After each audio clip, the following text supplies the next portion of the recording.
Before we head off, I want to talk about your time with Bethesda. You've done so much work with them. So I'm curious, as a fan of the world of Bethesda myself personally, walk me through how you went from appearing as a cameo role, and well, not a cameo, but a smaller role in Fallout 4 to directing one of their biggest titles, Starfield. Yeah, when directing, I don't remember the Fallout 4 thing. I that could have been that was like probably one of the, as an actor, you do, like, I have a sound booth literally like right here is my Yes, sound booth, right? sir. And then so I am in there a lot, and very often they just be like, "Hey, could you play this character?" And then it comes out, and you're like, "Oh, you're this." I'm like, "What? I didn't even know I'm in this game." You know, so that happened, I think, with the Fallout stuff. I mean, long story short, is I was in Starfield for years, and already at that point, and it's just God's honest truth. I started directing outside of Starfield before that, and I directed a bunch of Fallout 76 stuff for them, and. But I was always, and I still am with Bethesda. I'm like a backup director. They're like, because they have their group of directors, and then very often they're just like, you just don't have the time to fit them all into all their stuff. So they'll be like, well, call Elias, he'll do it. Like, I'm always like a substitute director for them, which is fine, totally fine. I love it. It's great. So I did that for Fallout 76 and stuff. And then, honest to God, I think they just ran out of time and directors for Starfield. Because they have four like pretty steady directors. They were just directing other characters, and there's so much in Starfield. They're like, well, can Elias just direct a bunch of other stuff?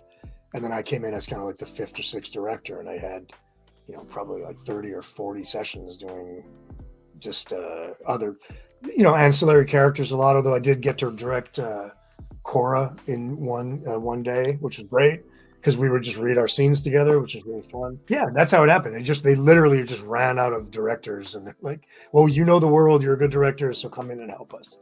There were days where I would be directing in the morning and go home and play Sam, and then go back and direct, things like that, just because the timing of it was so tight. That must have been fun to like play and be like, all right, now I'm gonna see y'all later on the other side. Yeah. It literally, I remember going like, okay, I'm going home now, because I would often go in to play Sam because I like being on my feet. Obviously not during COVID, and then I would just go home to direct. So I remember specifically like, okay, I'm going to direct the next session now. I'm driving home and doing this. That's so cool. With Sam, I know there was a lot of I don't know, I won't say like a lot, but I remember one tweet you responded to where people, this ignorant guy, was like, "Oh, you can have a romance with Sam? Why? I hate that. He's not a girl. Why did you do that?" Yeah, there's always stuff like that, man. Like there's always going to be stuff like that, because people are anonymous on the internet and they can say what they really feel without repercussions. The same thing with Star Trek Discovery. That show gets a lot of hate for that same exact reason. You're just like, just don't play it. Don't watch it. It's not that hard. It's not that hard. I can't imagine anything that I would go on the internet and complain about that I'm that passionate about, that I just want to watch it. There are things that I don't like in the Star Trek universe, and I'm a giant Star Trek fan. And there are things that I don't like. I'm like, I'm never going to watch that again. Like, I watched it the first time. Like, I didn't like that movie, so I'm not going to watch it again. I'm not going to go online and be like, oh, how dare they? It's just a giant waste. Perfect impression of how they sound too. just old and bitter.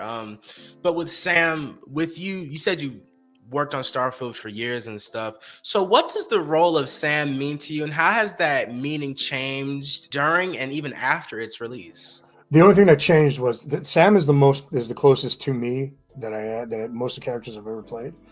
Like, he really is like. At the time when I started recording, my daughter was the same age as Cora, so I had that relationship. And I mean, she's 14, but back then she was 9 or whatever, so it was perfect. And bit of an antagonistic relationship with his dad. It's not as bad as Sam with me, but like that kind of stuff was really close to Sam. So it's very easy to fall into Sam. I just like most of the things he says are pretty much what I would say too, and the snarky remarks and things like that. It's all stuff that I would probably do in real life. So it was really easy to play Sam, and I hope we do a bunch more.